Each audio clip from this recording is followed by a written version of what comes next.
네, 안녕하십니까. 오늘은 5월 22일 수요일입니다. 오늘 장은, 그죠?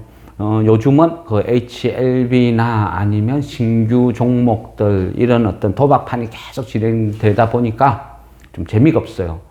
그러다 보니까 어떤 수급이 한쪽으로 확 쏠리면요, 장이 그 외의 종목은 다 소강으로 가버리죠. 그래서 요즘은 참 대응하기가 좀 어렵고 재미가 없다. 근데 어쩌겠습니까? 이게 주식의 일부니까. 오늘 같은 경우는 코스피, 코스닥 둘 다 약보합 한 0.7, 코스닥은 0.79 하여튼 비슷하게 빠졌어요. 그러니까 약간 내린 정도.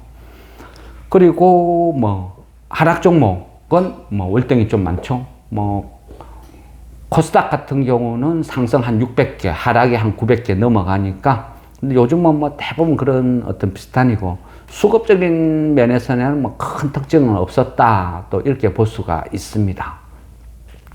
어제까지만 해도, 그죠?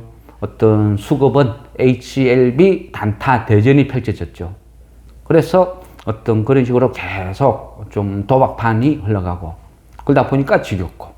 그런데 오늘은 그죠? 지수는 둘 다 약보합이에요. 그저 그렇다. 별 볼 일 없었다. 그런데 우리가 보유하고 있는 종목이 오늘은 테마로 형성이 돼서 움직이니까 나름 재밌었죠. 그러니까 주식이란 건 그런 게 같아요. 지수가 아무리 많이 올라도 삼성전자가 한 5% 급등을 해서 지수가 플러스 한 30 났다. 그러면 여타 종목은 재미가 없거든요. 오늘은 지수가 약보합으로 끝나도 내가 갖고 있는 종목이 급등을 하면 또 장이 굉장히 좋은 것 같이 또 착각을 하는 거죠. 이럴 때 이제 조심해야 될 것은 내가 갖고 있는 종목이 급등을 했다. 아마 주식을 막 팔았다. 돈이 들어왔다. 장은 안 좋은데 내가 가지고 있는 종목이 오르니까 장이 좋다 착각을 하고 막 매수를 팔자마자 다른 걸 또 막 살려고 한다. 이런 게 위험한 거죠. 그래서 항상 큰 흐름을 먼저 보고, 내가 한 템포를 쉬어야 되는 타이밍인지, 아니면 팔자마자 바로 사도 되는 가능한 구간인지, 그런 걸 이제 판단을 해야 된다는 거죠. 오늘 같은 경우도, 한 몇 종목, 이래 어떤 기회를 주니까, 한 몇 분이 또 뭐를 사면 안 되냐 질문이 많았어요. 그래서 오늘 밤은 이벤트가 있으니까 참자. 그리고 매수 여부는 내일 판단하자. 그래 자제를 했거든요. 김 PD님도 오늘 좀 많이 팔았죠? 네, 저도 오늘 그 한손 엔지니어링 한 70% 정도 했고, 상한가 갔으니까 30% 들고 있고요. 한국선제는 아까 반장님이 다 정리를 하라 해서 한국선제 다 정리했고, 오늘 비나텍도 오늘 정리를 했고, 범한 퓨어셀이 또 올라가지고 했고, SGC 에너지도 오늘 매도했고, 오늘 정리 많이 했어요. 오늘. 예, 그렇죠. 그래서 지금 계좌에 현금이 많네요. 그래. 말 나왔으니까, 그 비나텍, 범한 퓨어셀, SGC 에너지, 그 외에, 한 몇 종목들이, 에너지 관련 종목들이 막 움직였어요. 그러면, 저런 종목들의 특징이 뭐라 그랬죠? 아마 수소랑 관련된. 그렇죠. 그러니까 오늘은 수소 테마니까 우리가 그동안 그 어떤 에너지, 전력이나 여러 가지를 쭉 편성했는데, 수소는 편입을 했지만 특별하게 팔아먹을 기회가 없었어요. 그러다가 오늘은 급등을 주니까, 그죠? 최소 분할 매도를 하고, 일부를 보유하고 있는 사람도 있을 것이고, 장중에 보니까 전량 매도했다는 분도 있고, 그건 이제 각자 선택이니까요. 결과는 모르니까. 어쨌든 수소가 움직였다. 수소가 테마가 움직였다. 그렇게 볼 수가 있겠죠. 그런데 우리 또 하나 들고 있었던 게 에코바이오. 근데 에코바이오는 장중에 막 어떤 매매를 하고 좀 어떤 급하잖아요. 급하고 그러고 저도 따로 이제 일을 하다 보니까 바로 답변을 못 드렸는데, 에코바이오는 왜 수소지? 왜 수소냐? 어떤 이런 어떤 궁금증?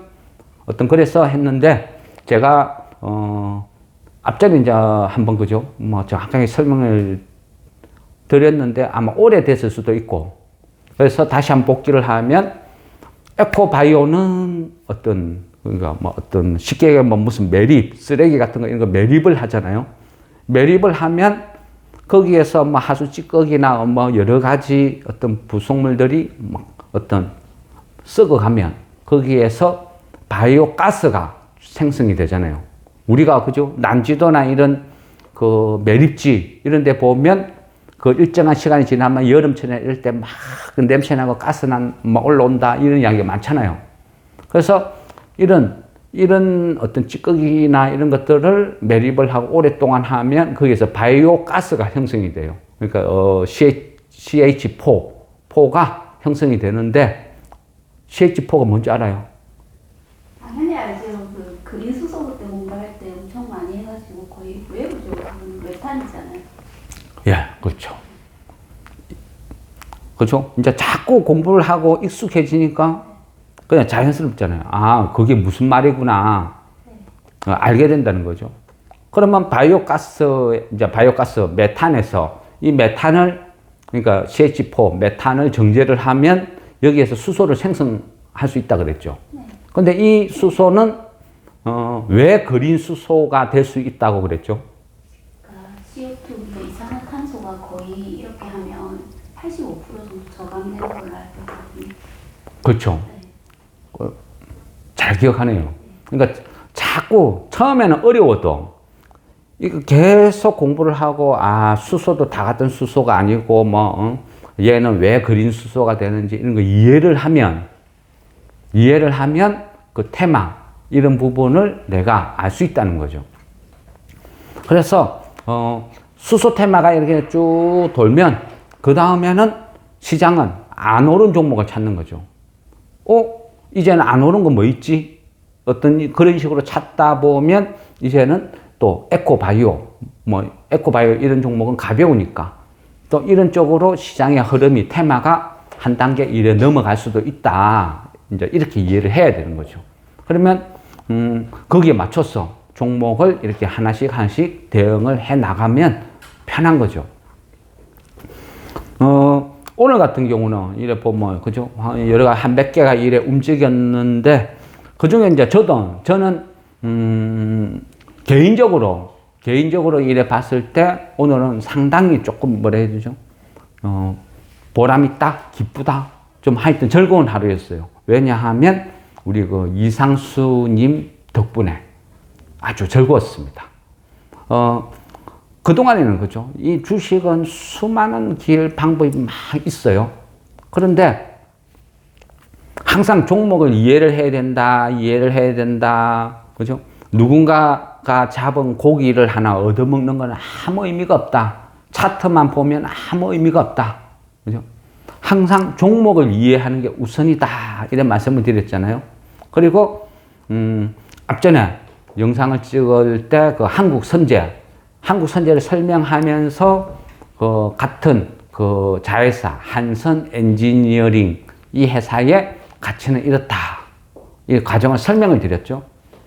그러다 보니까 오늘 한국 선제는 움직임이 없었어요. 한선 엔지니어링이 먼저 출발했죠. 그리고 쭉 급등을 해서 상한가 안착을 했어요. 그러다 보니까 이상수님이 바로 그죠? 그 한국 선제 추매를 해야 될 타이밍 아니냐. 그래 말씀을 하셨어요. 그러다 보니까 저는 그게 너무 기뻐요. 제가 항상 말씀드리고 싶은 우리가 주식을 하면서 투자라는 개념은 이런 거다 하고 이 방향을 제시를 한다면 그런 부분 중에 하나였거든요. 얘 둘을 떼어놓고 보면 아무 의미가 없어요. 몰라요. 그런데 한국선제가 한선 엔지니어링 어떤 지분을 70%를 갖고 있다. 얘가 상한가 가면 시간을 두고 시장의 반응은 나타난다. 이런 가정을 이해를 하는 거죠.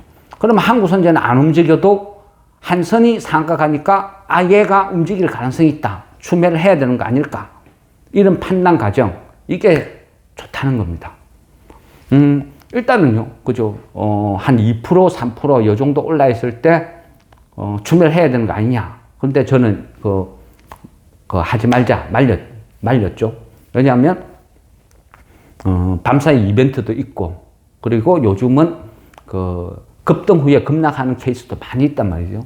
그래서 일단은 밤사이 이벤트가 좀 부담도 되고 해서 이미 보유하고 있는데 너무 욕심낼 필요는 있겠느냐 해서 하지 말자 이런 말씀을 드렸고, 결국은 그죠? 한 15%까지 올랐는데 제가 말려서 수익을 못 본 거에 대해서 죄송하게 생각합니다. 근데 어쨌든 그 과정은 너무 즐겁습니다. 그리고 두 번째로 복귀를 해야 될 것은 한국선제, 그죠? 막 거래가 터지면서 한 15%, 한 13%에서 15%에 막 공방전을 펼쳤죠.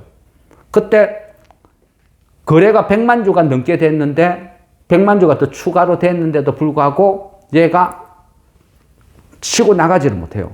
13에서 15% 사이에서 계속 공방전을 펼쳐요. 이럴 때는 위험 신호라는 거죠.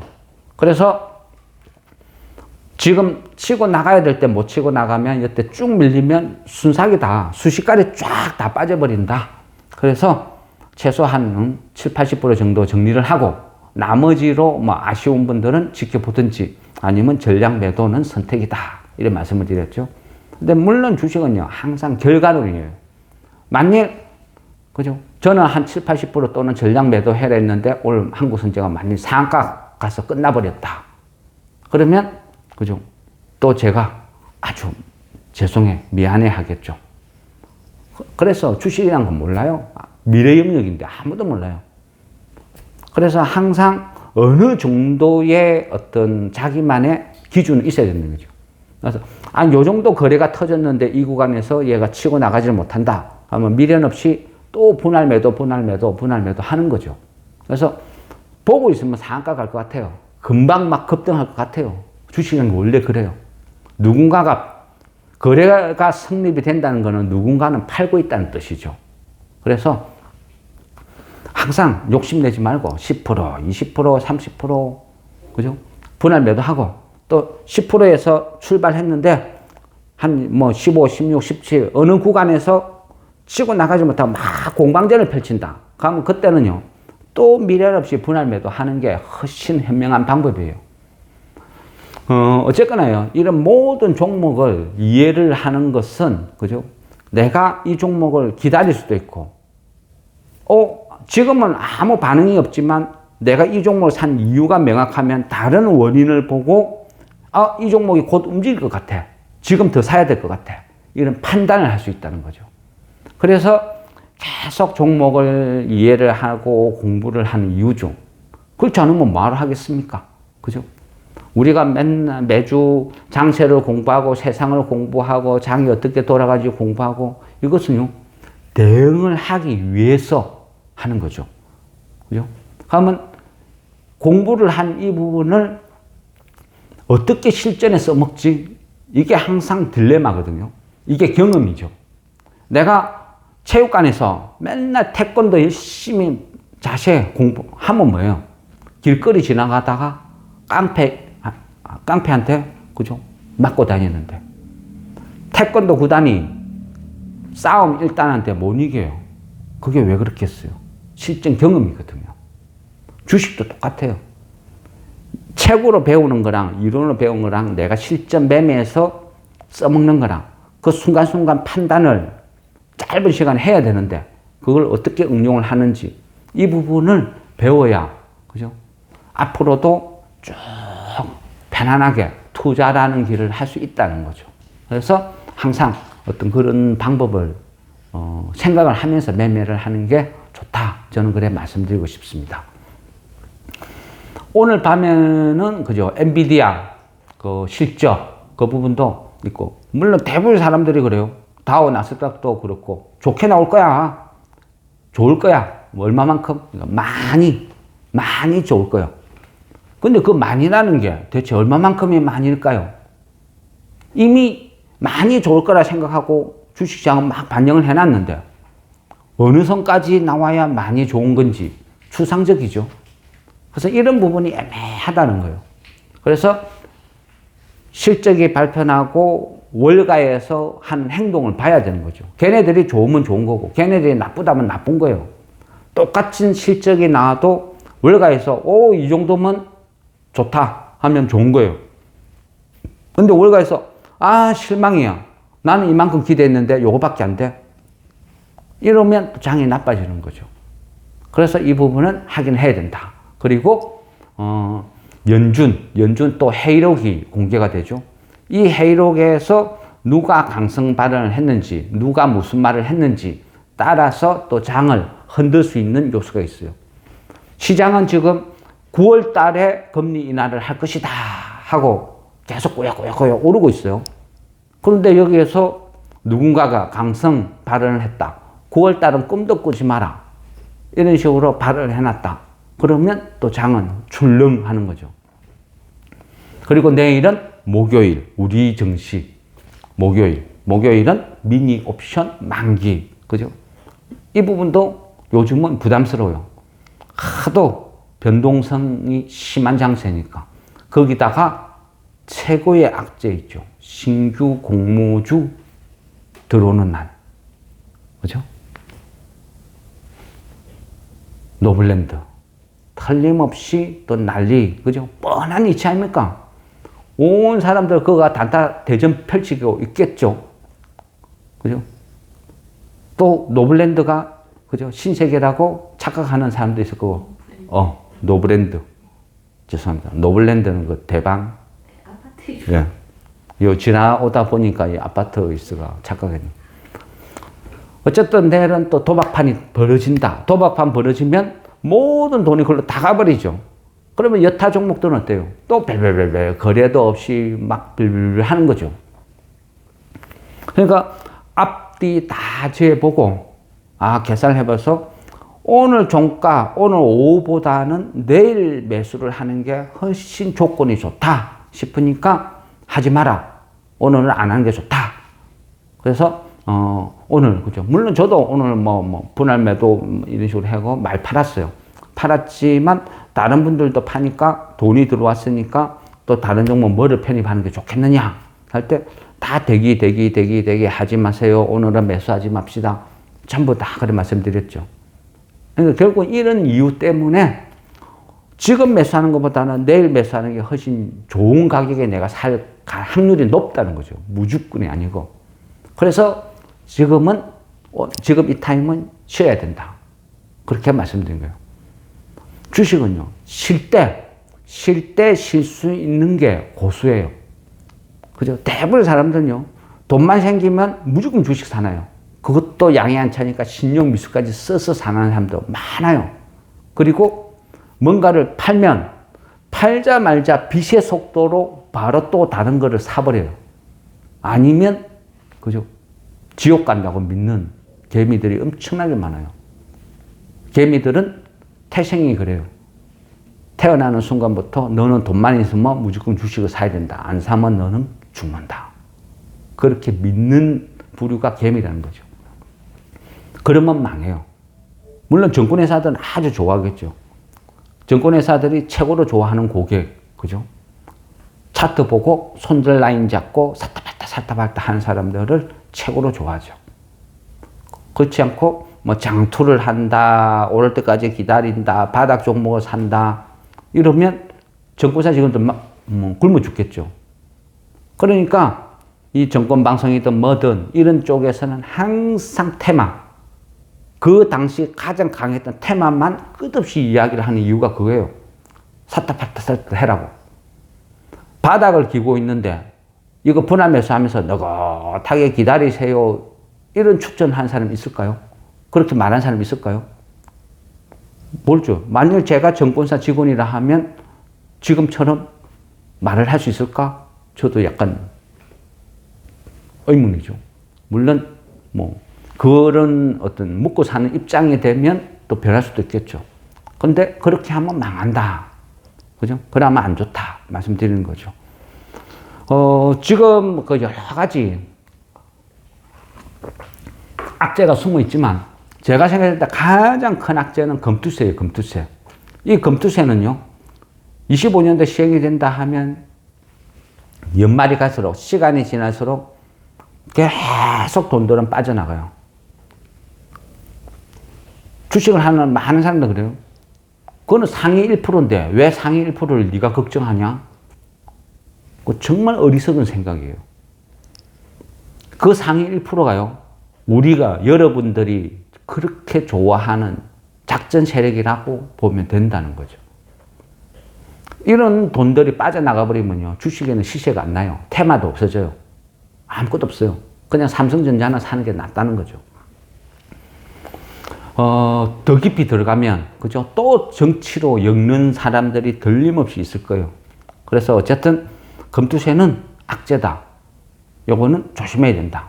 그래서 이 금투세에 대한 이 부담 때문에 종목 선정을 할 때 조금만, 요 정도는 큰 손들이 갖고 있을 만한 종목이야. 요 정도는 큰 손들이 좋아할 만한 종목이야. 이런 성격의 종목들은요, 요즘은 보기가 싫어요. 또 6월 달에 공매도 재개할 가능성이 있죠. 뭐 부분 재개, 뭐 전면 재개 거론이 지금 되고 있잖아요. 그러면 또 바로 직격탄 맞는 거는 뭐겠어요? 약간 시가총액의 큰 종목들이거든요. 특히 개인들이 좋아하는 2차 전지. 그런 것들은 직격탄이에요.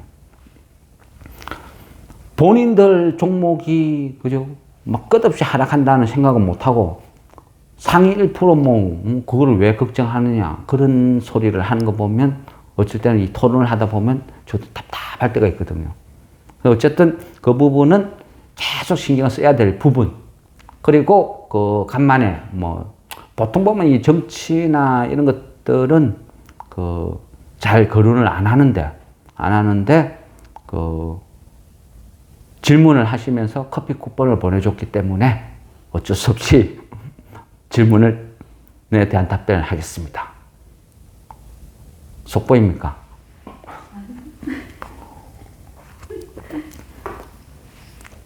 처음부터 거절하려 했는데 이거 동봉을 해가 같이 왔기 때문에 어쩔 수 없었습니다. 질문이, 그러니까 어쨌든 이 선거가 끝나고 한동안 정치 테마가 잠잠했다. 그리고 최근에 뉴스를 보니까 한동훈 이분이 다시 당대표 출마 내지는 뭐 복귀 수순을 밟고 있다. 그런데 지금 거대 야당이고 여당 입장에서는 지금 마땅히 내세울 사람이 없다. 그러니까 싸울 장수가 없다는 이야기죠. 마땅히 싸울 장수가 없으니까 또 대통령은 계속 연일, 그죠? 궁지에 몰리죠. 뭐 국정조사 하자 하면 여기 거부권 행사하고, 국정조사 하자 하면 거부권 행사하고, 계속 공격을 받고 있는 입장이라는 거죠. 그러다 보니까 대통령 입장에서도 자기를 도와줄 뭔가 장수가 필요한 거죠. 그러다 보니까 어떤 이제 한동훈에 대한 어떤 빠른 복귀, 부각 이런 것들이 막 언론에서 약간 부각되고 그런 부분이 있어요. 저도 이제 그 부분은 뭐 어떤 그런 걸 봐서 뭐 알기는 해요. 그런데 이제 한동훈이 만약 복귀를 하게 되면 정치 테마 중에 어떤 게 움직일까? 이게 질문이에요. 너무 어려워요. 그러니까 요 정도는 커피 한 잔 갖고 답을 할 수 있는 그런 질문이 아니죠. 너무 추상적이고 어렵기 때문에. 근데 어쨌거나 곰곰이 생각을 해봤어요. 어쨌거나 뭐 공부라는 건 참 좋거든요. 그래서 저도 생각해봤어요. 만일 이런 수순으로 간다 하면 내가 만일 한동훈 입장이면 복귀를 하는 카드로 어떤 카드를 내밀까? 이런 관점에서 이제 좀 생각을 해봤거든요. 어쨌든 거대 야당이죠. 거대 야당이 압도적으로 많아요. 압도적으로 많고, 그러면 내가 궁지에 몰려 있는 이 상황에서 내밀 수 있는 카드, 내가 한동훈이라면 어떤 카드를 내밀까? 이제 이게 어떤 제가 생각해본 골자입니다. 물론 이거는 정치 이야기가 아닙니다. 꼭 이라면 네 한동훈이 팬이가 어쩌가 또 이런 댓글 달리는 사람이 있어요. 저는 아무 편도 아닙니다. 그냥 주식 편. 이번에 어떤 총선이 끝나고 전체적인 어떤 부분을 쭉 이제 저는 그런 걸 좀 조사를 많이 해보거든요. 왜? 향후의 정치 테마 때문에. 앞전에 선거 때 어떤 국회가 어떤 선거가 끝나고 새로운 인물들을 쭉 구성해서 보니까 그러니까 재산이라는 거는 뭐 부동산이든 뭐든 다 포함되겠죠. 재산의 그 전체 국회의원들의 평균 재산이 한 22억 정도 됐거든요. 그런데 이번 국회가 결성되고 나서 이번에 당선된 분들의 어떤 그걸 보니까 한 32억인가 나와요. 4년 사이에 한 10억이 더 늘어났어요. 돈 많은 사람들만 당선됐는지. 그 말은 뭐죠? 그 말은요, 결국은 국회의원들은 다 부자다. 다 부자인데, 누가 금수저인지, 누가 흙수저인지 모르겠어요. 제 입장에서는 주식한 사람들이 아니다. 이러면 또 금투세로 빠져버리네. 방향을 잘못했습니다. 네, 이거는 패스. 그리고 그러면 이 여당, 야당, 이 국회의원들을 재산 성향을 보면 한 30몇 억쯤 돼요. 그리고 이 국회의원들의 대부분이 뭐 집이 두 채, 세 채인 사람도 있겠죠. 근데 대부분이 어디냐? 서울에 거주해요. 그것도 상당 부분이 강남에 거주하고. 그죠? 그러다 보니까요. 이 사람들 성향에서 가장 민감한 부분이 뭐죠? 재산이란 거는 부동산이죠. 그죠? 이 부동산 가격이 올라야 좋은 거고 떨어지면 재산이란 게 훅 떨어지겠죠. 그러면 서울에서 대부분의 사람들이 서울, 강남에 주거 하는데 여기에서 부동산에 어떤 임팩트를 줄 수 있는 또 하락을 할 수 있는 변화가 생기면 다 거부하겠죠. 왜 이런 말씀을 드리느냐? 지금 국회를 세종시로 툭 하면 세종시 이전, 이번에 선거 때도 세종시 이전, 엄청나게 말들이 많았죠. 근데 이전 안 하죠. 지금도 세종시 거기 보면요. 국회의사당 이전 자리에 해가지고 엄청나게 넓은 땅이 허벌판이에요. 그 넓은 땅에 이름 모를 어떤 잡초들이 무쌍하게 아름답게 자리를 잡고 있어요. 이게 국회의원인지 잡초인지 어쨌든 무지하게 많아요. 흉물이 돼 있어요. 흉물. 그러면 세종시에 있는 사람들 입장에서는 기분 나쁠 것이고 선거 때만 되면 맨날 공약하다가 선거 끝나면 또 4년 동안 조용해. 왜? 말은 안 해도 대다수 국회의원들은 이전하는 거 싫어해요. 왜? 집값 떨어질까 봐. 제가 볼 때는 그래요. 그러면 한동훈 장관 입장에서는 뭔가 임팩트 있게 탁 해가지고 하나 건드릴 수 있는 가장 좋은 게 국회 이전. 그게 가장 좀 모든 국회의원들한테 아픔이 될 것 같아요. 쟤 또 뭐 아픈데 건드린다. 반대는 못 하겠고 가는 건 싫고 서울이 좋지 세종시 가서 또 살라 해보세요. 적응하기도 힘들고 가기 싫겠죠. 속마음은. 그러다 보니까 만일 뭔가 임팩트 있게 건드린다 하면 가장 좋은 것은 세종시 이전, 국회의사당 이전 그거 같다. 내가 한동훈 입장이라면 어떤 이런 생각을 해보고 그러면 그죠? 세종시 이전하면 그냥 얘는 또 공식이에요. 공식. 세종시 이전하면 한 몇 종목이 따르르륵 해가지고 무조건 급등하죠. 그냥 하나 고르라 하면 그 유라테크. 얘는 지금 바닥에 있거든요. 바닥에서 기고 있으니까 뭐 테마를 안 엮어도 그냥 본전. 만일 엮이면 그냥 급등. 뭐 이런 식으로 나오니까 굳이 이제 한동훈 테마를 뭔가를 뭐 사고 싶다. 뭔가를 뭐가 있는지 궁금하다 하면 세종시 그죠? 세종시의 국회의사당 이전하면 뭐 유라테크가 반응 나온다. 뭐 회사도 그래 나쁘지도 않아요. 그리고 가격도 바닥이고. 그러니까 공식처럼 그냥 외우는 거죠. 이전한 데에서 당장 어떤 천지개벽이 생기고 하루아침에 이전되는 건 아니잖아요. 이전한다 말라고도 한 10년이 될지 20년이 될지 몰라요. 근데 어쨌든 이전 뉴스만 나오면 주식이 한 몇 종목이 움직이는데 그 중에 유라테크도 하나다. 지금 가격이 보니까 바닥이더라. 그런 거죠. 예. 어쨌든 답변이 늦어서 죄송합니다. 저도 열심히 조사하다 보니까 늦었다. 핑계를 대겠습니다. 네. 어쨌든요.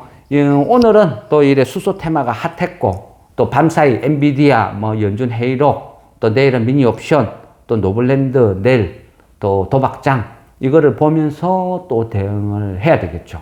물론 또 내일을 위해서 그죠? 종목은 또 이래 찾고 준비를 하겠지만 상황에 따라서 올려드릴 수도 있고 아니면 폐기될 수도 있고 이 종목이라는 게 원래 그래요. 항상 미리 준비는 해놨죠. 장중에 이미 급등하고 나서 뒤에 뒷북 치봐야 그죠? 아무 의미가 없죠. 사기죠. 그러다 보니까 미리 준비는 해 두는데, 그게 테마가 안 맞을 수도 있고, 뭐 대부분 그래요. 그래서 노력한다고 그만큼 수익이 나는 건 아니다. 그렇지만 항상 준비를 해야 된다. 뭐 이렇게 생각하면서 또 내일을 위해서 종목을 준비하고 오늘의 시향은 마무리하겠습니다. 예. 어쨌거나 오늘은 뭐 지수에 비해서 뭐 수익이 많이 나니까 뭐 기쁘고 또 축하드리고 또 내일 또 살만한 종목 말씀드리겠습니다. 예. 수고했습니다. 근데 오늘 예. 영상 이거 하시면서 예. 두 종목 말씀해 주셨네요. 두 종목요? 네, 그 유튜브 보시는 구독자님들 혹시나 놓치셨으면 아. 처음으로 다시 돌려서 보세요. 두 종목 말씀하셨어요. 그거 듣는 분은 이래 듣잖아요. 빠른 속으로. 그거 언제 그랬어? 이럴 수도 있어요. 예, 수고했습니다.